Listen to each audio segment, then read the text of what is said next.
You go online, you see all the so-called experts, everyone's talking about 10xing your business, growing your business, scaling, right? The big S word of scaling your business. No one is really out there talking about downsizing. Well, my friends, grab a pad of paper and pen because today we are sitting down with the amazing Lisa Catallo, who is a client of mine, and we talk about her entrepreneurial journey and how her downsizing was actually intentional and has allowed her the space to actually go to the next level with her business. Downsizing can be a good thing.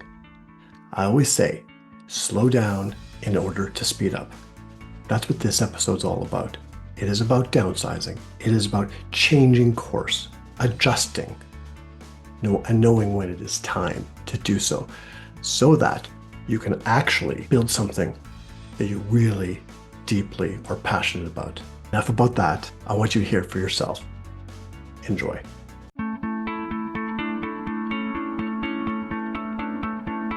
Hi, I'm Marshall Stern, and I've spent over 35 years leading and growing multiple small businesses. I know firsthand the struggles of entrepreneurship, feeling isolated, lonely, overwhelmed, and feeling like you have to do it all by yourself. I've been through multiple recessions, and I have felt the highs and the lows. I've been there, and I get it. This podcast is here to change that. Every week, I will bring you straight talking advice, real-world strategies, and honest conversations about what it takes to succeed in business without the fluff, the gimmicks, or the sugarcoating. If you're ready to stop spinning your wheels and start making real progress, then you are in the right place. This is the Stern Truth. Welcome back, everyone, to another episode of the Stern Truth Business Unfiltered. My friends, I'm so excited. It has taken 7 months or so, 6, 7. Can I still do that? My daughter Yeah, said, you can. no, I don't know. My daughter said that's so 2025. My 16-year-old is still doing it, She's still so cool. Okay. So it has taken me six or 7 months to get this person on my left or right, Lisa Catallo, to do this podcast. Sit down with us. Lisa, how are you? I am good. I am slow, apparently. Well, it took some convincing. It did. Maybe, Yeah. maybe. All right. So we've been working together for quite a while, and I've been working with and on you for about 8 months, and we're finally here.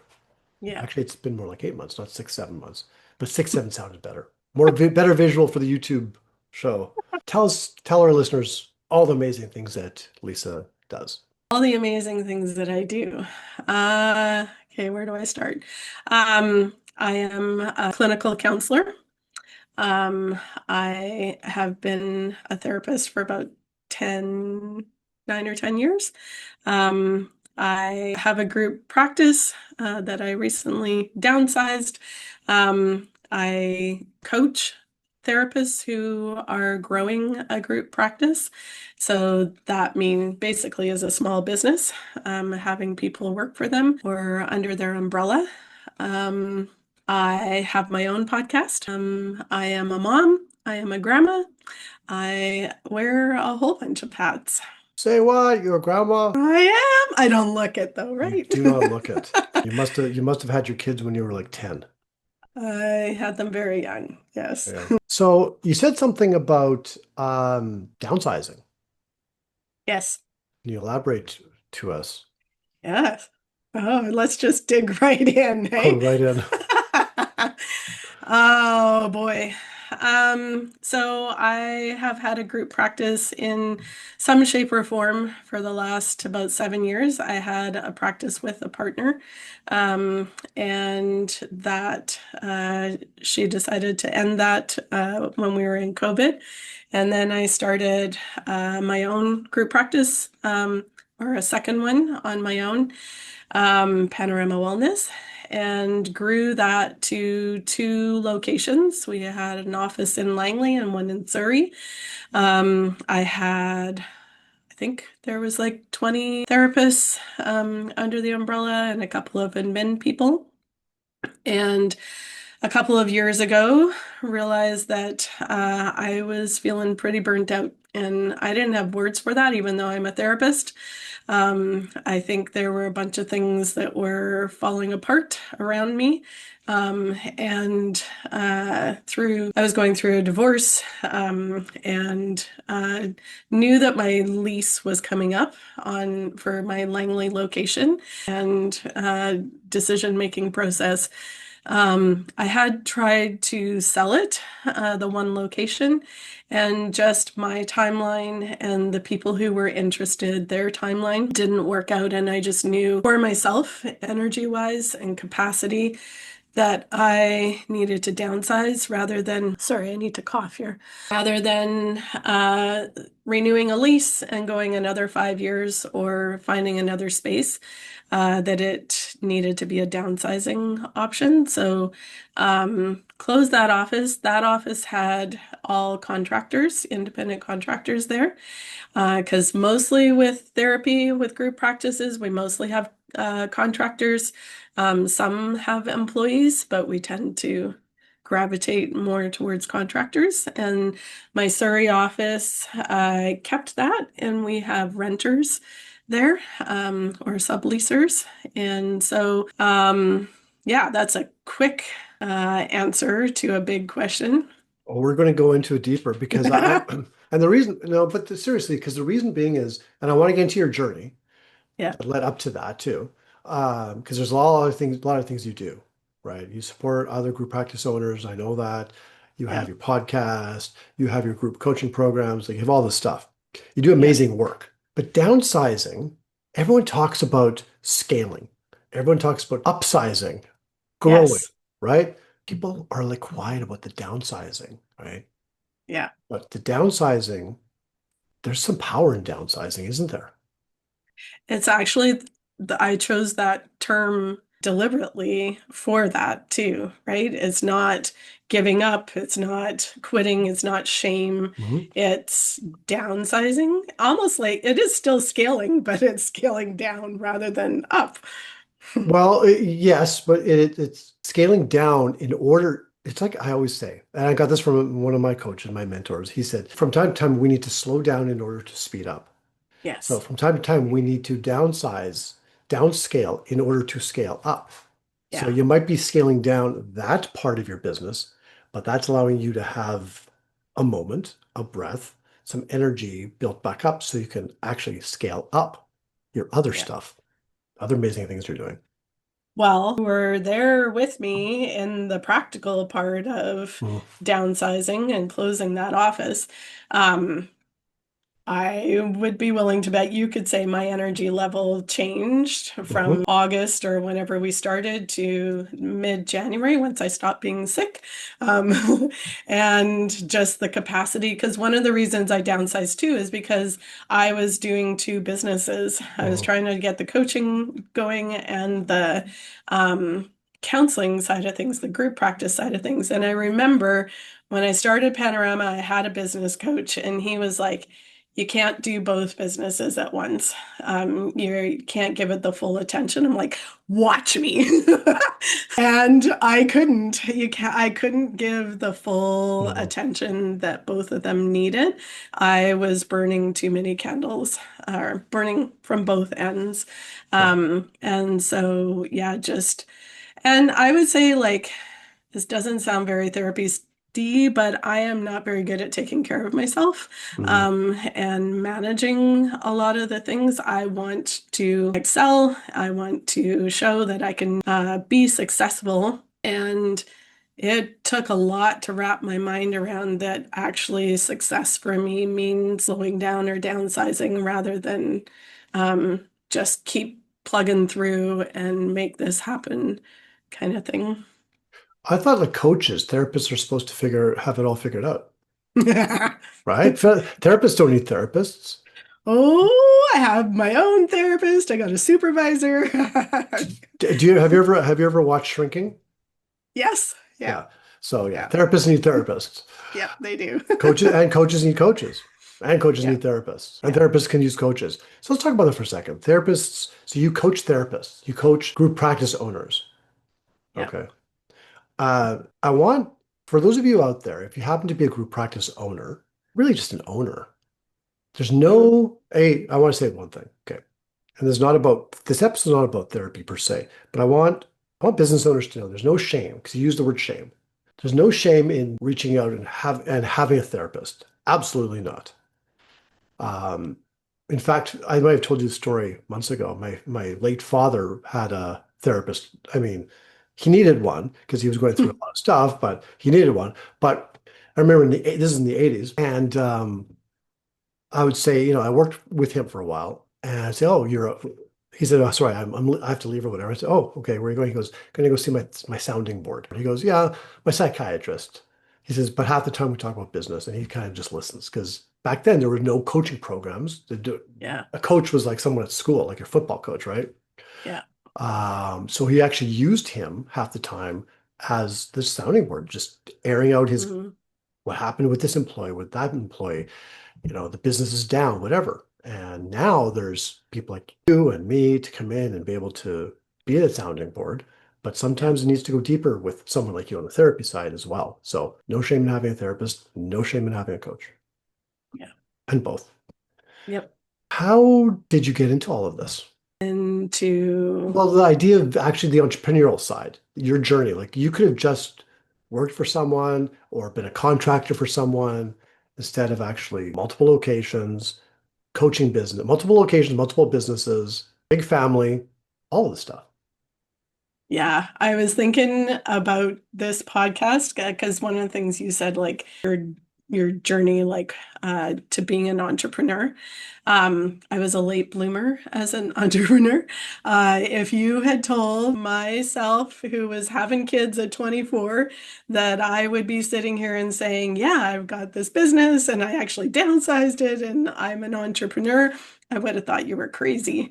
And so, yeah, it's been a journey. I sold Pampered Chef. I did like little things that I look back on that kind of planted some of those seeds. I was secretary, they called them at that time, administrative assistant.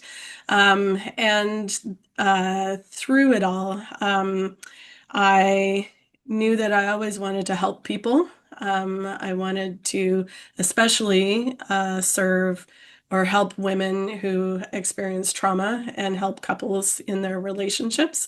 And had the opportunity to get my master's in counseling psychology. And I turned 50 and then I crossed the stage 6 days later. And, even then, I don't know. I always knew that I wanted to be a part of a group practice. Like when you're talking about what do you want to do as a therapist, where do you want to work out of? I knew I didn't want to be in an agency setting. Uh, but I don't know. I had an inkling that I would want to have a group practice, but I started out thinking, well, I can join somebody else's group practice and I can help them succeed. I can pitch in. And then it became very clear very quickly that I should do my own thing. I drove Mhm. her crazy. Um, I had all these ideas. Let's try this. And how would we get more clients and do this? And so then kind of took the plunge and started my own thing. So your new career started at age 50. Yep, When did you actually step into the entrepreneur side of it? right, pretty much right Right away. then. So I started with her, then I went on my own. I started with her, I think in November, December, and went on my own in the spring. So it was pretty quick. Um, So that's amazing. yeah. As we call, when we turn 50, although the 50 now, like the Golden Girls were 50, like we're not 50s, right? They refer to it as sort of the back half in a golf, Yes. right? The back nine, sorry, the back nine. But it really, for you, it's the front nine. Yep. This is like when you turning 50 was like a pivotable. Keep that word in there. Don't edit it. A pivotable, I said it again. Pivotal. Pivotal. Got it. I'm older than you. Pivotal time. Yeah. So people out there, if you're listening, Mm, yeah, we don't know because you have a podcast. We don't know exactly who's listening unless they comment or they say, "Oh, great podcast." Yeah, So first off, raise your hand or make a comment, say something so we know that you're actually listening because, you know, um, it's we good wanted to to, know. it's good to know. It's good to know. Thank you for helping out there. Um, but, I want you to understand, like, it's never too late. And not only, here's the thing, back me up on this, Lisa, please. I'll pay you to. It's never too late to start, and it's never too late to pivot. I know that's the pandemic word, and it's never too late to maybe pivoting in downsizing, downscaling, Mm, changing in order to grow in a different direction, right? yeah, yeah, for sure. Um, and you know how like in social media sends you certain memes because they know that you're following certain things.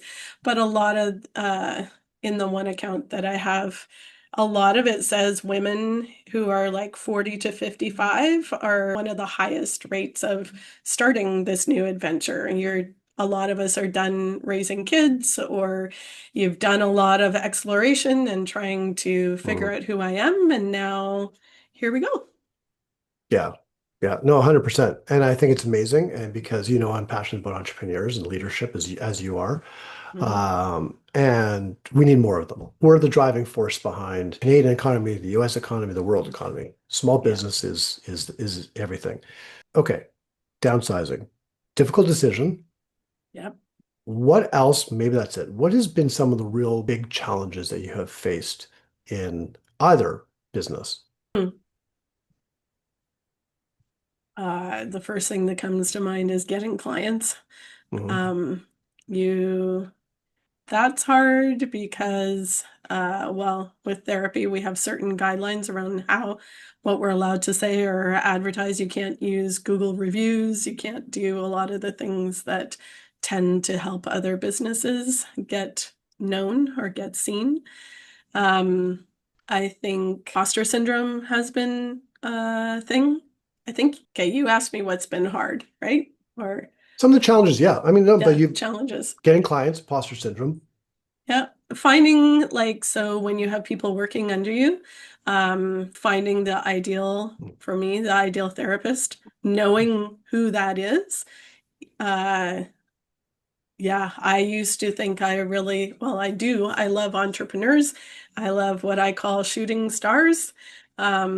But I learned I needed a mix of rock stars, of people who are there because they want you to do everything versus people who are there to build their business and take off and managing so I'm a therapist, so there's lots of emotions, managing all the stuff that comes up when people leave you. Mm, And I had to stop using that term, that they weren't leaving me, they were making a business decision right. as they moved on. I don't know, I think the only way I learn is through hard things. So I could go on for quite a while. Well, and no, but that's great. I mean, you mentioned honestly probably the three, and I posted this the other day in some of our Facebook groups, and I haven't gotten enough of the data yet. But these are the three biggest challenges that I see people face, and I Mm, have faced it myself in my multiple businesses. Finding clients, imposter syndrome, finding good employees or keeping good employees. And in your case, contractors, but for a lot of yeah, other business owners, it would be good people, good employees or contractors or service providers, right? Whether it's a yeah. marketing agency, a good bookkeeper, a good coach. Um, those are the three biggest. Now, some people are saying, oh, AI now is the biggest like challenge. Depending on what Mm, industry you're in, okay, that's fine. Um, but those are the three. So it's interesting you said that. Okay. And that's kind of like what you do, why you do what you do on the coaching side as well, right? yeah, That's what you're helping other group practice owners go through, pivot, downsize if they need to. What do you because think it, I know what it's like. Um, no, yeah. yeah, yeah, you've been there. You've been there. And okay. I recently, I think it was my podcast, Michael Morrison. I think the episode was episode 62 or something. I had him on my podcast. I was also on his podcast. He's also a business coach. And we're very similar, very aligned in a lot of ways, just like you and I are. He works with a lot of the same type of people with the same philosophy and helping them through the same challenges, which is a lot of what we just talked about here. Talked about one thing we talked about in this episode was the importance when you're selecting a coach. And we've already had that talk, so I'm not going to go into the whole coaching Okay. thing, But I think it's important for people to hear this, and especially if they happen to be a group practice owner or Hmm. thinking about being a group practice owner, it is that, and I'd love for you to share this with your people because I think they will get a Okay. lot out of it. Yep. If you are struggling in your business, struggling is a loose word. If you're not where you want to be, if you find yourself doing too much and you're anything, those three things that Lisa mentioned, finding clients are hard, or retaining clients, imposter syndrome, finding good employees or contractors, finding a coach like Lisa who has been there is so important because there's so many, we've talked about this, and there's so much fluff out there. There's so many coaches out there that get their ICF. I don't have my ICF. I have I was 35 just years. going to ask, what's that? Yeah, I have 35 years business experience. You don't, right? Like International Coaching Federation or something. Okay, I Okay. need to check that out. No, you don't. If you want to be an executive coach, a lot of corporations will say you need to be Okay. IC certified. What's that? I love that answer. Exactly, right? No one's ever, okay. I'm totally going off topic for, not off topic, but just yesterday, I posted a question about, think about doing a workshop and what are some of the topics, right? I don't know if you saw that. Yeah, It I was saw that. Yeah. okay, one of the topics that would resonate with that help you, right? Yeah. And someone, this was in another group that I'm not, it's not one of my groups. He said, don't know who the guy is. And he goes, may I ask, what are your credentials? And I paused for a moment. And I think in 14 years of coaching, I've had two people ask me that. But he wasn't asking me my coaching certificate because he didn't know I was even a coach. So I Uh, asked him, I said, curious as to why you were asking this. And he said, I can't remember his answer, but something to the effect of, and I answered, I said 35, my answer was 35 years of raw business experience running multiple companies. And I said, well, I'm curious as to why you asked that. And he simply said, yeah, I'm just curious because there are a lot of people out there telling you what they want you to know, telling you to do this and to do that. And I can't remember yeah. how he put it, but they have no experience. So it's Here's the exactly, recipe. If you follow it, you're going to go make $1 million if you yeah. do exactly what I tell you. $1 million in 3 months. Yeah, yeah, exactly. Yeah, and you know what, Lisa? You know, you and I have been around the block. We're like, oh, we're seasoned, right? Yeah. And this stuff isn't new. But back in the, it wasn't always in your face. It wasn't on Instagram and TikTok. And not that I'm on TikTok. Scrap that. LinkedIn, Facebook, and all this stuff. It was on like the back 5 pages of Success Magazine or Mm, Fortune Magazine or Inc. or Entrepreneur or the newspaper. You know, uh, it was like that rock and roll to $100,000 a month or whatever it was. Like it was yeah. always out there. It's just now it's you don't have to look for it because you just click on one and all of a Yeah. sudden, Yeah. boom. Okay, how do, not just for group practice owners, business owners, entrepreneurs, how do you think we should navigate all this noise? Because here's the thing, you have this special skill set because you got the Mm, therapy side of it and then you have the coaching side. So how do, there's so much, okay, I'm going to change the question. There's so much okay. crap in the world, so much noise and so much hate and wars and violence and whatever. And then there's all of us out there saying this, our messages. Everyone's throwing messages out there, trying to Yeah. get people to get clients. How do we as entrepreneurs navigate all the noise, all the white noise? Mm. That's not really white noise, it's noise. Yeah, it feels like there's a couple answers in there. So, from the side of navigate the noise of people who are saying, hey, I can support you or I can help you grow your business, that part of how do you connect with them? Does their personality match with you? Is their vision or their leadership style something that feels in alignment or feels authentic to you and what your goals are with that? Um, and I maybe it's because I'm a therapist, like that relationship is so huge Mm, for me, and both in my clinical work and as a coach, because if I feel like I have to come across as a salesman, I am not showing up the best way for this person. And so if you want $1 million in 3 months, I am not your person. But if you want someone who's going to help walk alongside you mm, and go, okay, what are your goals? I can help you get there based on your personality, your values, and all of that. So I think that's huge. From the other side of it, like all that noise, that's going on, and me as a business owner, how do I even stand out in there? Or like when you're saying AI, or that, how do I get clients? It feels like there's all of these methods or ways, or if you just do this, or if you use this tool kind of thing. I think it was actually in your group a couple years ago when counseling was starting to get saturated. I was like, how do you guys handle this that aren't therapists? And everything is you niche, you stand out for again, your ideal client. So whether you're looking for someone to work with or like to help you or for you to help, who do you help? And stick with that. Know that the core value, the core of who I am, what I want to provide, and what am I looking for in support. I hope I answered that question. Well, you did, and it's like the Simon Sinek, the famous TED Talk, right? It's Mhm. people buy not. I've seen so many times I should know, but people don't buy unless it's like a widget. And I've talked about this in a Mm, previous episode, right? People buy from people, especially in the service industry. People buy from people. People buy people's why, not knowingly. It's subconscious, right? yep. If you're not in alignment with their why, if you don't buy into their why, it's like the whole, because that was his whole Apple example, Apple's why. Mm, If someone doesn't want the beauty of the design and be part of a community and be part of like what would you call it? Like a mission that mm, Apple's on and part of that, right? They just want right now, because the TED Talk was back in when I think there was like iPods and whatever. yeah. Um, but now people just want a cell phone to make phone calls. Apple's not the answer for them necessarily, right? Yeah. So they make things simple and elegant and chic, but it's a movement. It's right. And I have an iPhone. We have iPads, but I have Mac or PC computers because I can't understand Mac computers. That keyboard drives me crazy. But people live by it. Like they swear by it. Like they are Mac heads or whatever they call them. Yeah. And they have this huge raving fan following.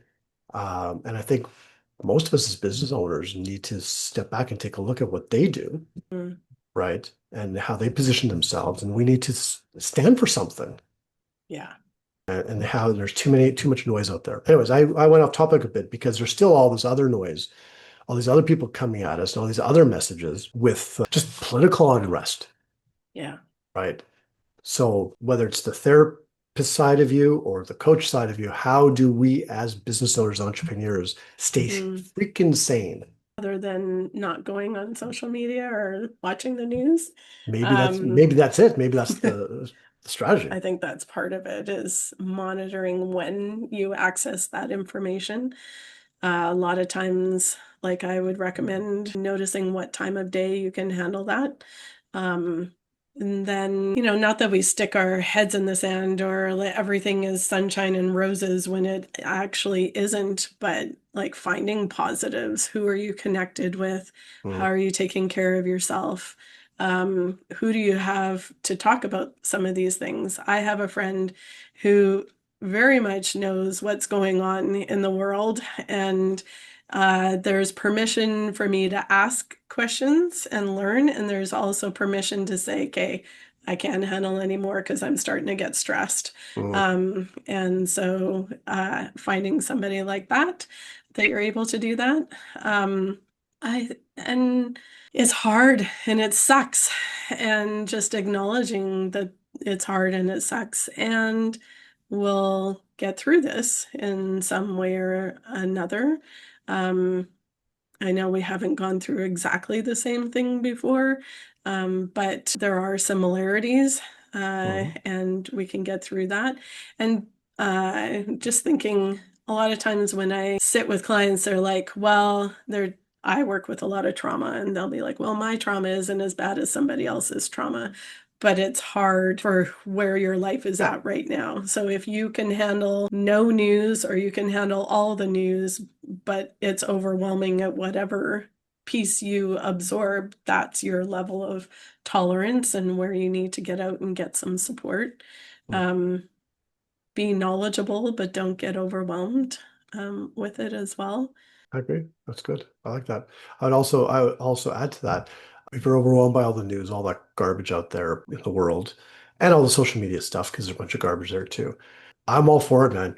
Get on your couch, turn on the Netflix or whatever it is, Apple TV for I think Ted Lasso, Netflix for like Shrinking. I think Shrinking is Netflix or is that Apple? Whatever it is, I I don't can't care. remember. Again, whatever. Watch those shows. Just watch Yeah. them, right? Seriously, like there's nothing wrong with it. Yeah, we're watching Survivor. That's Or my escape okay, right you, now. you can do Survivor. You can do Survivor. That's a good question. Start asking my guests that question. What's your go-to sort of unwind, unplug show? Yeah, that was Uh, one of my questions in our interview process, just to throw something a little I like off. If that. you were going to be on Survivor or Amazing Race, how far would you get? Uh, Kind of thing. So, you don't do you yeah. do you ask, would you backstab someone to win? Well, I got some very You interesting answers to that question of how they would win. okay, that's pretty good. That's pretty good. Mhm. I know I think it was Lee Iacocca used to. I don't know if you ever heard the story when he was interviewing senior executives, right? C-suite.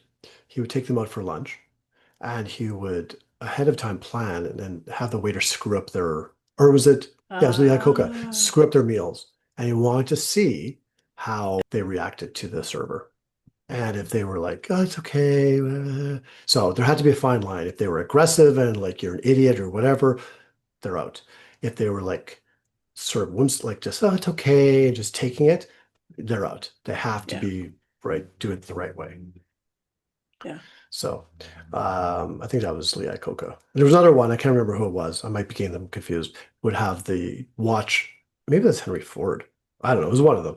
And Lee Iacocca, maybe it was Lee Iacocca, the salt shaker. If you put the salt on your food before testing it, Mm. you're out Oh, really? because you're just a creature of habit. Ah. And so he was looking at these little things. I'm sure our listeners just got a lot out of it, just that insight there. Okay, before we go, because I know I blew them away with that one. So it's your turn. So I know you, like me, big into leadership. Your podcast, Yeah. what's your podcast called? Empowered to Lead. Empowered to Lead. And where can they find that? That is on Spotify, Apple, wherever you get your podcasts. Okay, I'm going to put that stuff, all your contact info in the show notes. Even if Okay. you're honestly, even gang, I'm talking to you guys, gals, people, even if you're not a group practice owner or therapist or counselor, Yeah. okay, check out the podcast because the conversations are real. What episode is mine? That one is a must listen to. You were in the fall. Yeah, I'm Um, kidding. I'm kidding. They're all good, but it's all really centered around what Lisa and I are very passionate about, and that is building businesses through really leading from the inside out yeah. and developing people and the systems and overcoming imposter syndrome. And imposter syndrome, are you over it? I'm going to ask you the question, then you can ask it back. Let's ask Well, it. you Let's saw have my a reel last week. I sat with imposter syndrome last week. yeah. No, I am not over it. It is a work in progress. We all get through it. We all get through that. And I always say with imposter syndrome, if it is rearing its ugly head, it's not necessarily a bad thing. Or you're Actually, trying something new. yeah, you're actually trying something new. You're stepping out of your comfort zone and it's real. Yeah. So don't let it stop you. Okay, I haven't even gone to my questions. What is one golden nugget? You actually forget the golden nugget because this is going to be a golden nugget. Okay. 10 years in, how many years in business? About 10. Yeah. About 10.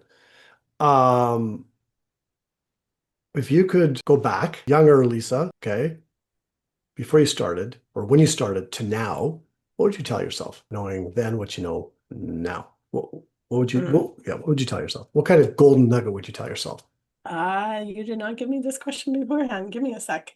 I would tell her it's going to be a bumpy ride. It's not just all going to be fun and games, but it is totally worth it. It's been a bunch of the hardest things that I've gone through and some of the most fun and fulfilling moments Mhm. as well. I have grown so much. Um, when I started my training as a therapist, everybody's like, "Oh, in your first year, you really like get to know yourself, get ready to do the work." I'm like, "I'm 48 years old, right? Like, I know myself." Oh no. Uh, I also don't want to stop being a student of myself and just learning. And being a small business owner makes you face some of the things about yourself, some of your insecurities, some of your strengths. And if you're willing to let that grow you, it can be an amazing adventure, even when you downsize or do something opposite of what you thought success was when you started off. But in the long run, I think it's worth it. Gang, that's it. That's the gold nuggets right there. It's going to be a bumpy road, and it's interesting before we sign off. I've noticed last couple of years, I know the economy, whatever, not so great for a lot of people. For some people, it's amazing. Okay. Um, and there are a lot of people who started their business during the pandemic because of the pandemic, because they were out of a job or they had a come to Jesus moment. I can't work for another company anymore. Life is more important, whatever. So they started their marketer, they started a marketing agency. They're a therapist, they start up their own practice. Coach, or not a coach, but they're doing something in a company and I'm going to go become a coach. I'm going to coach Yeah. that skill. Bookkeeper, start my own bookkeeping company.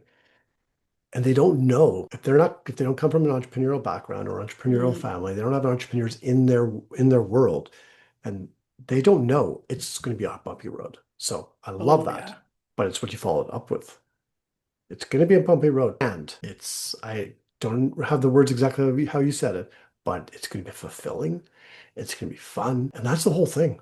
Like I hate roller coasters, Mm. but the entrepreneurial roller coaster analogy is true. Yeah. And it is going to be up and down at times. And not the problem, the thing is, when it's up, Like a runner's high. and when it's down, when you're Yeah. going down the drop, it can feel like it's never going to go up again. Yeah. So what do you do if you're on that sort of downward trajectory? You're going down to Mm. this the abyss of the roller coaster, the entrepreneurial journey. It's easy for you to say. What would be one gold nugget you would share? What would help you get out of that? I can't do that in isolation.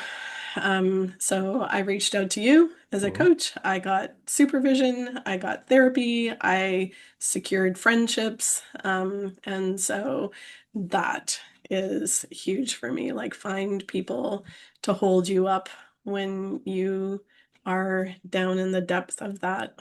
I love Uh, roller coasters, but there's yeah. some of those rides that are just like, okay, it's time for it to stop. And so when people are Yeah. there holding you up, it still sucks, but it doesn't feel like it's going to be forever. And you're not alone. Yeah. So I'm going to give a plug for both of us and both of our programs. Okay. So if you obviously like my information, you guys are knows down there. Lisa's information is down there. If you're a group practice owner or a wannabe group practice owner, you're thinking about it, right? Reach out to her. She's got an amazing group program. She's got some other exciting things coming up. She has that podcast, which is phenomenal. Mm. Okay. She has her own inner circle, which you should join. So you can be around like-minded people. You can Group also, I can practice connection. group practice connection, which is Hmm. amazing. And I've been in it. Yep. I've been I don't know what you want to call me, guest teacher, faculty teacher, I don't know, You whatever didn't I am. like the title I gave you. Yeah, I don't remember what the title was, but Okay. okay. I want director of whatever. Uh, what was I talking about? Me. Oh, and then me. If you're not in that world and you're in the different world of entrepreneurship, just come to the inner. I can't even speak today, Lisa. The entrepreneur inner circle, and that's Owen. It's a funny story. Before we go, so we meet Tuesdays, right? Mm. And so this whole time change thing is going to screw people up. You heard, right? Like, Yep. so we meet Tuesdays at 11 a.m. Pacific time. I have some people in there from Eastern Canada. So right now Hmm. it's 2 p.m. But in November, it's going to be 1 p.m. Like it's Yeah. confusing, but it's a good thing for us. It's called the Entrepreneur Inner Circle, big O-N. Someone the other day in the group, she was Kim's a guest, and she said, I'm just curious. You have people here from BC. I'm from Ontario. I thought this was the Ontario Inner Circle, Oh, Entrepreneur Inner in. Circle. Yeah. So the Entrepreneur Inner Circle is not for Ontario only. It's for BC. It's for throughout Canada, throughout the United States, throughout the world, and it's to work on your business, not just in it. So, but you're surrounded like Lisa in her group practice connection. You're surrounded around like-minded people, and you're getting support. So that's for all of you out there to reach out to us and or reach out to your people. If we're not your people, but if you're still listening after whatever, Yeah. almost an hour, then you're still with us. Okay. I Thank think you. that's it. I thank you. And gang, get out there. 5 stars. I really encourage you. In fact, it's an ask. 5-star review. So people can find this episode and they are going to grow from it because I've known her for 8 months now, 9 months, 10 months, whatever. The insights I've received from working with her, even though I'm coaching her, what I've gotten back from you, Lisa, and how I've grown, I want to thank you. Okay. Thank you. So I want to hear some insights from all of you from what you heard today. Downsizing, pivoting, which something that you might think might be going against everything society is telling you, because we're all talking about scaling, growing, blah, blah, blah, all this kind of stuff. 10x your business. I can help you 10x your business. It might be the right time for you to make a shift, right? It's like that old poker saying, or the Kenny, I was going to say Kenny Loggins, Kenny Rogers song. You got to know when to hold them and know when to fold them.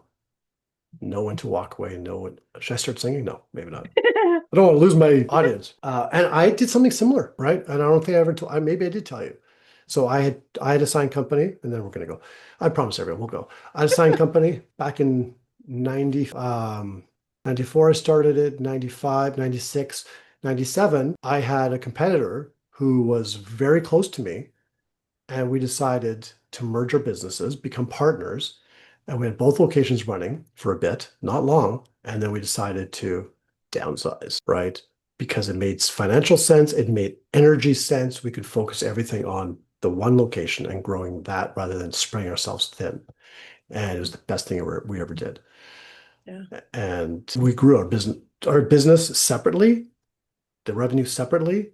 Everyone thought was going to just take a hit. We actually grew the revenue when we came together and closed the one location because all of our energy was focused on that place. Yeah. Yeah, makes sense. So good for you for doing that. Thanks. Have a great rest of your day. Thank you, Lisa, for coming. We're going to have to check in with you and have you back for sure if you will have us. And until we meet again, everyone, next week on another episode of The Stern Truth Business Filtered, have an amazing week. Bye for now.